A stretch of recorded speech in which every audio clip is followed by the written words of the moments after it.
This is one of the worst consumer units I've ever seen. We're here doing an EICR. We're gonna rip things to pieces today. We're gonna take you on the ride with us and show you all the crazy things that we find. Hope you enjoy. I almost forgot, make sure you like and subscribe.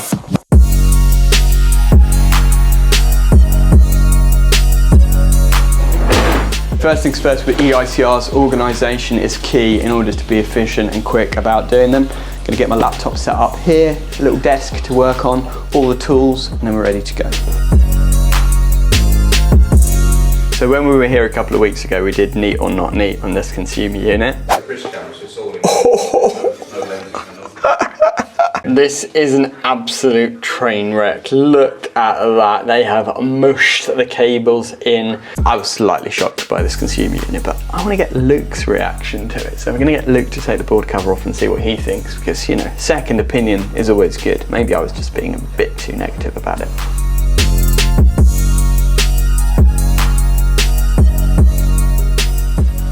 Oh my word. That's like spaghetti junction. How are you going to identify where it goes what? That's crazy.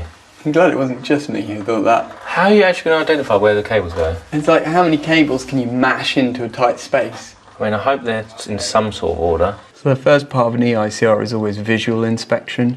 So we check things like the bus bar teeth to make sure that they're correctly secured into the bottom of the breakers. So Luke's now checking actually the top of the board to make sure there are no holes that could have, you know, get your fingers in or have mice crawling in or anything like that. We're trying to figure out what the BS number is of these MCBs, and actually there isn't a BS number written on them, which is quite unusual. But because it's a type B, I would assume that it's a 60898. If it was a type 2, then that would be a 3871, which they're no longer included in the regulations. Because this one as well, this is a bit peculiar. It's sort of 6 amp. That's a 10, yeah. And that's only on 6. So that's a good one for you, actually. Why do you think that is on a 6 amp breaker, but it's a 10mm cable? What might have happened? What's it labelled as on the board cover? Shower upstairs. Yeah, so what do you think might have happened? Does it have the shower replacer? It's not as high? Yeah, exactly. Yeah, so it probably would have been like a 7 or 10 kilowatt shower. And the modern showers use a lot less. On a 30 or 40 amp breaker. And then they've changed it over to one that doesn't heat the water anymore. It's just a pump. Yeah. So they put it on a 6 amp breaker now instead. Okay. Well, I'm dreading getting all these out of the breakers. Oh, yeah, I know. It's going to be horrible. It's going to be a fun board change to do though, because they're all quite neat where they come in at the top. Plenty of slack. Exactly. Tell us what's happening with that main incoming cable. That's just stripped to an earth. Towards to an earth. Yeah, and what size do you reckon it is? It's bigger than 10. Yeah, and what size fuse would you expect to be in it? 100 amp? No. I mean, how many amps can that 16mm twin and earth take, do you reckon? Not too sure. I'm going to try and pretend I do. So if you're not sure, how would you find out? Look in the regs book. Yeah. So this is the lovely new brown on-site guide, Amendment 2 updated. This is the latest one. I'm going to give Luke the challenge of finding out the current carrying capacity of a 16mm twin and earth cable.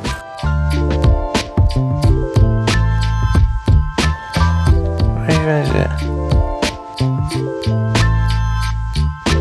So this is single core thermoplastic PVC or thermosetting. Yeah, here we go. Insulated and sheath flat cable. Yeah. That's it. So that is the one. 60mm, 16mm. What factors can affect the rating of that cable? Grouping, or the clipping, whether it's clipped above a plasterboard in a firm insulation like in 100mm thickness. So it's the reference method. Yeah. Basically, we need to figure out what is the reference method that they've used to install the cable, and then we know based on that what the current carrying capacity is. So it can vary from as high as 85 amps if it's clip direct, all the way down to 42.5, and that's just a volt drop. 42.5 amps if it's installed in thermal insulation with the cable not touching the inner wall surface. So that's a huge difference, isn't it? That's half. That halves the current carrying capacity, yeah. With this one, obviously it goes up into the ceiling. Yeah. What we've got to do really is trace the cable back to where it goes, and then see if we can figure out what the most suitable reference method is to apply to it. That would play in my OCD, that would. What? See all the lights, so it's got them all the same, and the last one's the other direction. They're driving insane, look. The corner lights. Oh yeah, that is annoying. Wow, I can't believe you even noticed that though. I probably wouldn't have noticed that. This is the origin of the installation. It's a little bit dark in here, so we're going to try out these new head torches from Unilite that they've just released. Super cool. Well, they look cool anyway. Let's see if they're any good. What's your style? The 900s. I'll be kind and give you the brighter one. So these are like proper head torches. Unilite have done head torches in the past which have been good. Like you probably see John wearing his a lot on the videos. It never leaves his head. Wow. But I've always liked these type of head torches that have the battery at the back, because you've got a proper separate battery. Woo. It's got like 4 different modes with warm white and cool white, which is pretty good. Right, so tell me what you see, Luke. What size is the main cutout fuse? Are your eyes good enough? No, can you see that from there? That's 80 amp. Okay, 80 amp main cutout fuse. Yeah. Then from there, what happens? This goes into a Henry block. Does it? Oh no, it goes straight into the meter, sorry. Yeah. Then the meter into a Henry block. Yeah. And that comes down and feeds this tiny board. It's just a shower on it. Is that what it says? Yeah, it's got an image of a shower. Right, okay. And a 50 amp. And then the other Henry block goes into that, which I'm guessing is a main isolator, a very old one. And then from there, we've got the twin and earth that goes up into the ceiling. Yeah. So when I came out here originally, I thought that old isolator was not in use, but it appears that it actually might be. Yeah. So that'll be interesting to the board. Yeah. It'll be Open that handle. That handle is the main switch to turn the power on and off. Right. Yeah. And then there'll be a fuse inside probably. Yeah. So what we need to find out is what is the BS number of that, if there is one. Is it safe? Does it have a fuse in it? If so, what size is the fuse? I thought we would probably need some slightly longer steps, but there's not a lot we can do about that, unfortunately. So, yeah, it's an old, it's Bill, which I think, yeah, so you can't open that. There's a butterfly underneath, hiding, just like hibernating underneath. There's a whole like family of insects living in here. So there's a massive hole in the top of this consumer unit here. So don't, if you're showing me standing on the top of the ladder. No. I'm gonna stand. Too late, it's too late. I'm gonna stand down here, right? Bloopers. There's a massive hole in the top of this consumer unit, so that doesn't comply with the regulation about the horizontal top surface of the consumer unit. It should be IP4X or IPXXB, which basically means you shouldn't be able to poke a little bit of wire in there, which we can. What's wrong with that, Luke? That hole there?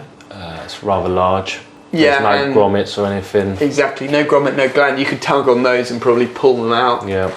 And there is a butterfly resting underneath there as well. So I very naughtily just stood too high on these steps. I got told off by Luke and the cameraman, which is good because if people are not working safely, you should call them out on it. Then we just had a discussion about this, right? On this step, which is the second step up, it says do not stand on or above this step. You can lose your balance. So that means that the highest we can go on this step ladder without breaking the rules is this. I mean, that is ridiculous. So now, if I do this, oh, I'm breaking the rules. Dangerous. I mean, I understand they've got to cover their backs, but it does seem a little bit over the top. Maybe we just have to put that as a limitation because it's too high for us to reach safely.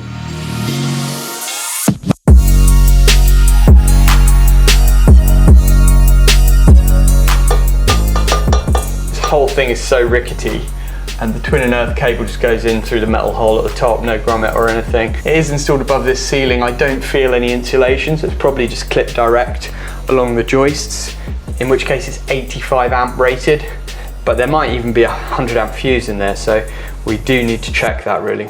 We are safe to turn off. The customer just had to finish some important work. Right, so moment of truth. Boom, power off. And then this will flop down. Right, so this is what's inside. It's absolutely full of dust and junk. It's on 45 amp fuses, according to this. What? You can see the hole in the top there is pretty Dodge. Underneath, you can can see all angles there. Oh, my camera skills are so good. You're fitting my ladder here. Yeah. I want to make sure I don't pull it out and then fall off. Okay, I'm not really going to mess with those because they're actually the asbestos fuse carriers. As we recently did our asbestos awareness course, I don't want to mess with those. This is another sort of little consumer unit which seems to do an electric shower. So we'll have to do an RCD test on this and take down the details, but I will just take a picture of it. A fault loop impedance test.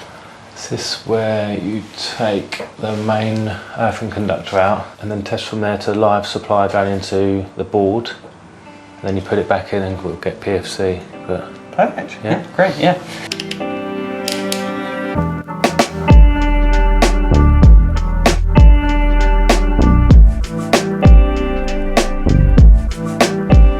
.10. Great.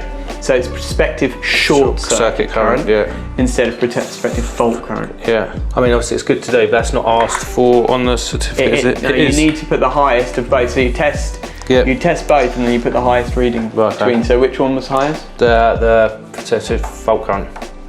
To what? To earth. Yeah. Okay. How much? That's 2.04, and the other one was 2.11, I think. Right. Okay.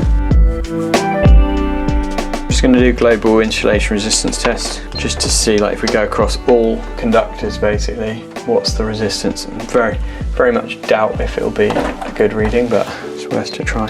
0. Yeah, that's what I thought. That one's pretty high. That one's low. That one's high.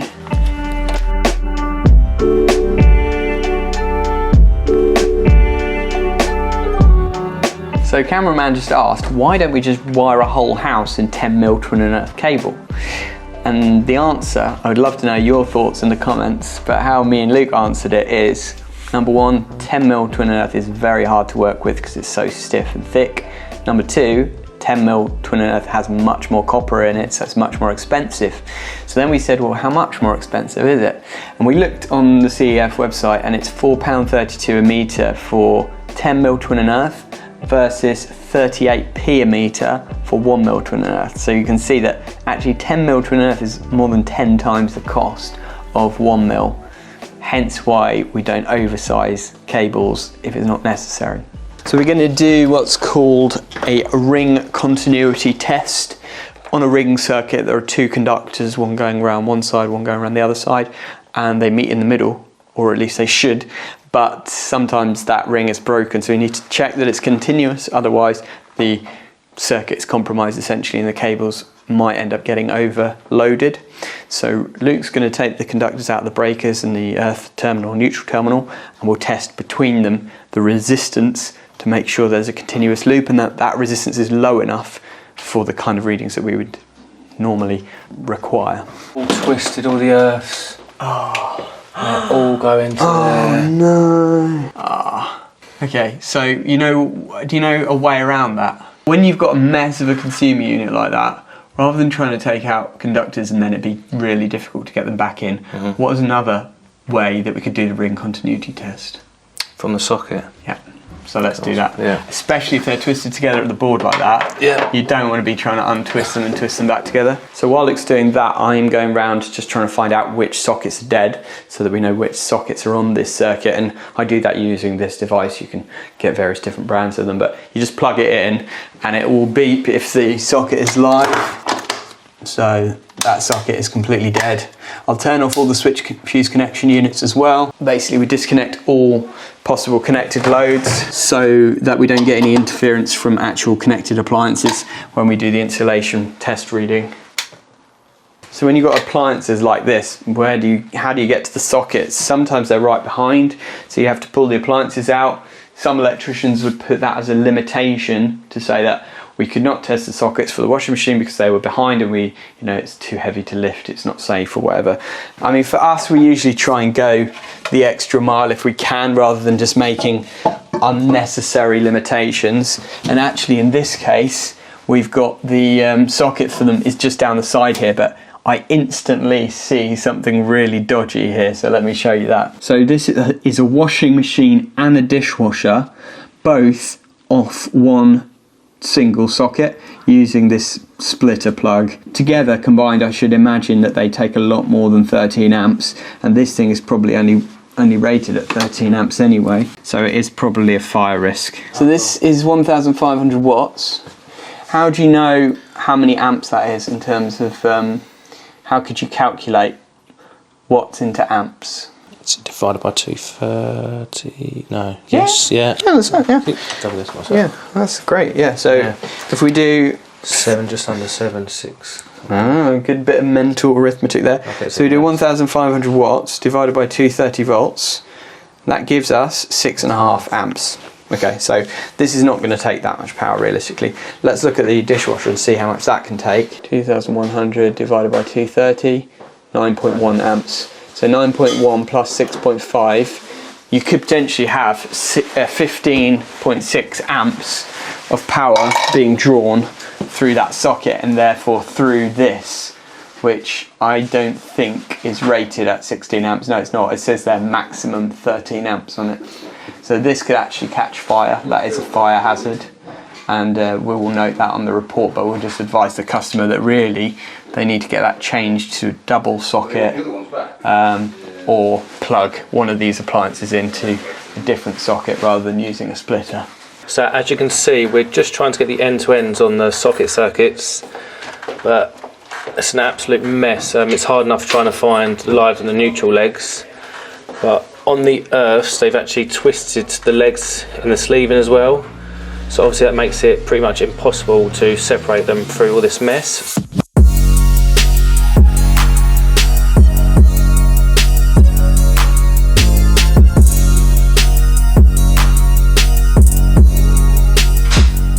Oh, great. No way. Damn. You have definitely connected them back in properly at the board. Yeah. Oh, look at that. Breaking the live on the ring. First one. Flipping it. 0.63. How did you know that was going to happen? I just knew it, to be honest. I knew that there'd be breaking. Well, that's a bit weird. 0.63, 0.76. Yeah, I mean, there might be a slightly loose connection on the neutral. So I've got myself one of these. I've seen a lot of Sparkies loving these on doing EICRs, just makes it super quick to take the covers off, but I've never tried it in real life yet. I have done a video on it on Tools for Spark, so head to the link up here or in the description below and you can see my full sort of unboxing and initial thoughts on it, but I'm going to try it now.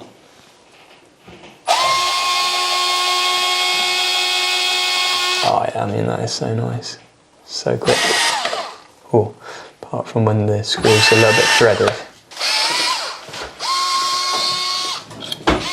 So when we're testing between the two live conductors here, we should expect to get a low resistance reading. We're getting a high resistance reading off the scale. It should be more like this. So on the neutrals, we've got a reading of 0.6 ohms. That's the kind of reading that we're looking for. There's nothing, which means that there is an inconsistent, incontinuous ring. There's a break somewhere in the live conductors. Usually it's a live wire that's pulled out the back of a socket, but sometimes it can be worse than that. It can be like a cable that's been cut through or something. And the only way to find it is to really go round socket by socket, point by point, and check to see if there's a wire that's loose or anything. So we're going to do a few of those anyway because we've got to do 20% sampling. We'll see if we can find it there. If not, we have to note it on the report. But the reason it's not good is because only one side of the ring is taking all the power. So if you've got 30 amps running on this circuit, it's not going to trip the 32 amp breaker, but one single 2.5 twin and earth cable is not rated at 30 amps. It won't be able to take it, so the cable could overheat, melt, cause a fire. It's potentially quite dangerous. So the consensus is this is a great tool, and we'll leave a link in the description where you can get yourself one of these. Tool of the day. We're just now putting these sockets and points all back in here in the kitchen because we can't find the fault. The customer has said there's some sockets upstairs that are on this circuit as well though, so we might check a few of those, but the thing is we're not here to repair faults. We're here to just check everything. When we do the quote for the remedials like consumer unit change and stuff, we might put a few hours on the quote for us to actually find and repair this fault, because if we just keep searching on this now, it's going to be half a day gone and we'll only be on our first circuit still. So we're just going to put these covers back, note it down on the report, and then move on to the next circuit and the next tests. Oh, you know, and that might tell us where the fault is actually. Yeah, because it's opposite, so you still 2.9. I know, it's well high. I've just tried doing it. It's a well-used socket, but I reckon it's this socket. Maybe, yeah. You know what, it could well be, because you know what I was saying about overload? Yeah, it's done if this damage. socket has been, yeah, just plug it into one of the others, and then I'll plug this in and wiggle this around and see if the reading, you know that John's trick that he shared? Yeah, so this one's normal, 0.76. No, it's not changing. 0.75, no. Okay, well we'll pull the washing machine out and we'll check this socket, because I reckon you're right, it's probably this one. This is the one that's the most awkward, that's where the fault is. Yep. Well, the neutrals are pulled straight out, so that's not good. I mean, the lives actually look okay, bizarrely. Just love working in small cupboards. Just what I trained for, really. You know what that means? That means the socket is dodgy because it's been overloaded, probably. Do you want to give me your tester again to plug in? Wow, yeah. It's even higher. It's a really dodgy socket, basically. So it's just low base 3.75. So we'll note that down, that this socket needs changing. I mean, you basically got essentially no earth there. We can just take a picture of that reading actually, because that's good to actually have as evidence on the report as well. Lovely secure socket held on by one screw. Max, if you just hold those cables and I'll turn it on and we'll see if it's live or not. No way. As well. Nice. Imagine if you brushed your head on that as you walked past. Oh, in the morning, that'll wake you up. Well, this really winds me up when people buy these appliances and they don't take the little cardboard thing off, and it's because this can get all damp and then it can cause issues later on with the plug. So if you're buying appliances, always take that off. It's not meant to be kept on.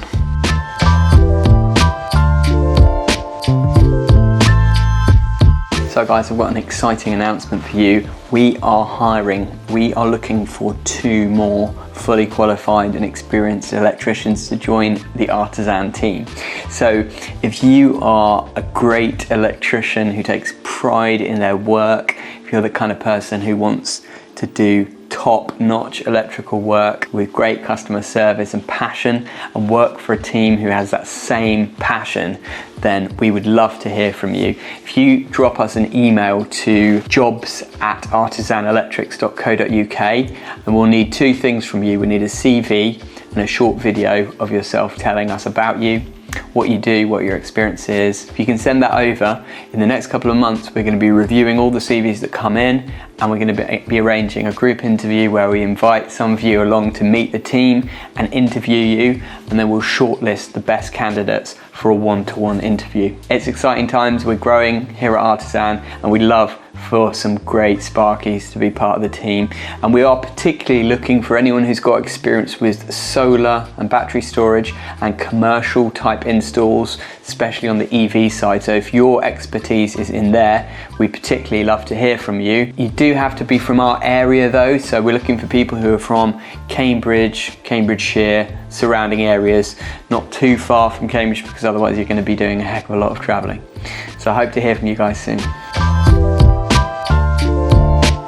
So just to explain what's been happening here, we've been searching everywhere because the insulation resistance reading is quite low. We've unplugged everything. We're like, why is it so low? What have we missed? There's a USB socket here. So what we'll do is we'll get Luke to take the cover off and then actually disconnect that. We'll do the test again, and I bet it will be a clear reading then. Because the thing is with USB sockets, they've got electronics, so it's like you've got a connected device essentially. So as soon as we disconnect that, I bet we'll have a clear reading. The end-to-ends on that socket circuit have come back fine, but when we've done the IR, they've been coming out very, very low as 0.01. So we've walked around, we found that USB socket, disconnected that, but it's still remaining on the same reading. So we're just going to have to note that down and obviously put a further investigational report for that. So checking the main earth bonding to the gas and water. So you can see we've got a main earth terminal up there. From there, it comes out and goes around here all the way along to the gas, and it looks like, yeah, we've got a decent gas bond right within where the pipe should come in. They've looped through the gas bond there to go presumably off to the water. That should be a continual piece of earth wire. They shouldn't have cut it, they should have just looped it. If they've cut it, that's not really acceptable either. I mean, it's probably only a C3, but we should note it down. If we follow this round now, it goes along here and then down here, and then yeah, look, so this is the main water pipe. Yeah, it feels like an old lead pipe. It is bonded there, and it looks like there's some kind of dodgy junction box actually just hiding up there behind that pipe, so we might need to check that. So here's a nice junction box covered in spider's webs, and it's one of the old screw-on lids. They've actually twisted the earths together, and then you've just got, looks like permanent live, neutral, and switch live. That could do with putting into a proper weatherproof junction box really, and those earths are just twisted together. They could do with properly terminating. So we'll take a picture of that and we'll put it on the report.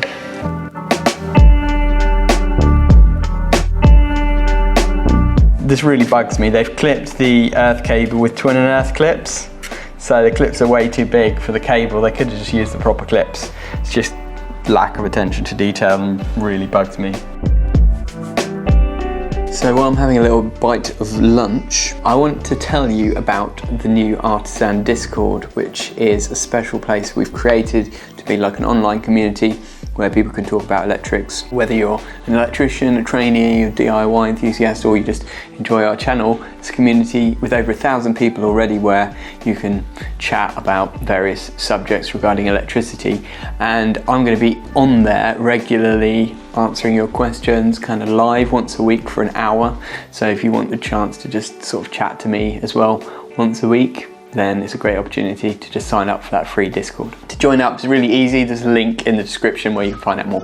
This is such a mystery, right? This light is not on any of the lighting circuits. The lights in there are on the lighting circuit. The lights in there are on the lighting circuit, but this light does not turn off even when we've turned off all the lighting circuits and all the circuits we've not tested yet. So it's either it's off one of the socket circuits that we've already tested, which might be a bit dodgy if it is, but I can't see where that could be. We're gonna have a look in the room above to see if there's any spurs or anything like that, but it's a bit of a mystery. Did that do anything? No. Oh! You alright? Yeah, why did that pop? No. No. Oh, that's it. First one. First one, right. That's no, sorry, second one, middle one. Oh, second one, okay. That is weird, because that does the sockets in here, which includes this fridge. Oh, did you, Luke? Yeah? You know when you were doing the insulation resistance and stuff, did you unplug this little fridge from down here? Yeah. Okay. That's weird. So that light is just somehow randomly coming off these sockets, but we can't see any switch fuse connection unit or anything. It's very mysterious. Right, okay. So this is what we call a live switch. So there's a permanent live and neutral that come in. The neutrals are in a connector block. Permanent live comes in, and then switch live goes out to the light. So that means somewhere, probably from up above, I would imagine, there is a spur coming down to here from the socket circuit. So I'm going to go up now, see if there's anything up above where that might be coming from. Airing cupboard. It's a mystery because, I mean, there could be something behind this wardrobe, but there's no way I'm getting this wardrobe out. So that is just going to have to go down as a limitation.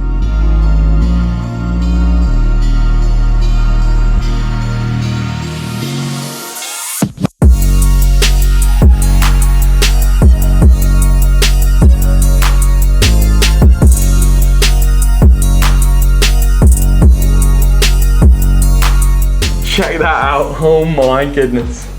That is absolutely melted. This is quite common with showers, to be honest, where they take a heck of a lot of power. It's either overloaded the wires, or potentially there was a loose connection there and it's been arcing and creating too much heat, but it's completely melted this connector block and the terminal there. Fortunately, the wire's long enough that we can hopefully cut it back and re-terminate it, but we'd need a new 50 amp connector block there, which I don't think I've got. Now it is a 7.8 to 8.5 kilowatt shower, It's on a 10mm cable, it's on a 50 amp breaker. That's absolutely fine. So I think it's purely a problem where there was a loose connection probably. But this is why we check stuff. Look, you'd never know until that either caught fire or started really smelling really horrible, fishy, or, you know, sparking or whatever. Okay, so we've got 0.1, that's fine for R1 and R2, but we are gonna need to basically just isolate this because it's not safe for use at the moment. It's just a loose terminal? Probably, yeah. With showers like that, I wouldn't be surprised if there's a bit of a dodgy connection in the switch as well. There you go, this is why we check. Same this end, look. Wow, look at that. That shower thing, we can't really leave it like this because the customer can't have a shower without it. So I'm gonna nip to Denman's just around the corner and see if they've got a shower pull switch and a 60 amp connector block. Then we can just repair it straight away and then that's done. Picked up the old Sparky Special. Not in here though, I was a little bit disappointed, but look who is. Good old Mikey, residual current, load out, and Mr. Bundy has made an appearance, hiding away there on page 30. I will make it one day, but I was in the NIC EIC magazine recently, which I was quite subtly proud of. Anyway, we've got connector blocks, and we've got a shower pull switch and back box, so get Luke to swap that over and we should be good for our customer to have a shower tonight, which he'll be pleased about. I feel like you're about to mug me off here. Look at that. You finally made it, Luke. Is this the book? Check page 30. 30? Yeah. You now covering it. I can't believe you've made it to Professional Electrician magazine. What? What are you talking about? There's 30. That's Nick Bundy. Oh, I thought it was you. You look so similar. Is it him? Just put a cap on you and you'd be Nick Bundy. Is that him? That is. Who do you think's better looking, Mikey or Nick Bundy? Well, you're asking me. In a purely, you know, Purely male admiring a fellow male's looks in a non-sexual way. I would say Nick. No, they're both the same. No, I don't know. I think the only solution is just to be pretty brutal and cut the badness out, basically. My neutral. Oh my goodness! It wasn't even. You know what? That's why they never even connected them in properly. We're just completely loose. No way! Look at that. So whoever installed this, they just never tightened the connections up, and that is why. Drives me mad. This, like, how can people do such bad work? Whoever did this is just a DIY scumbag. No, not a DIY scumbag, just a scumbag in general. So that's done. It's not perfect because I don't have any earth sleeving large enough to go over this, but I've twisted it up just to make it a bit tidier. And then these are into these 60 amp connector blocks, which just tuck in there nicely. It's not perfect, but it's good enough and safe enough for the customer to be able to have a shower again at least. There's the saucy evidence of incompetent electrical work. Shocking! Okay, I've been using this all day today. Jordan's lent me it for the day. Obviously, we've had the power off for most of the day doing it EICR, and I'm very impressed with it. The batteries last me all day and it's been absolutely brilliant. If you look in the link in the description, there's a code there which will give you 25% off all Unilite products. So I hope you've enjoyed this video. I think Luke is doing really well, so well done to Luke, and it's been fun to work with him. Really enjoyed today. If you want to watch another EICR, why not stay for the next video that pops up, because we've got quite a lot of these, and each time there's always something shocking or surprising that we come across. So grab a cup of tea, stay and watch the next video, which is all about findings on another EICR in a rental property. I think you'll enjoy that. Either way though, thanks for watching. Make sure you like and subscribe, and we'll see you on the next one.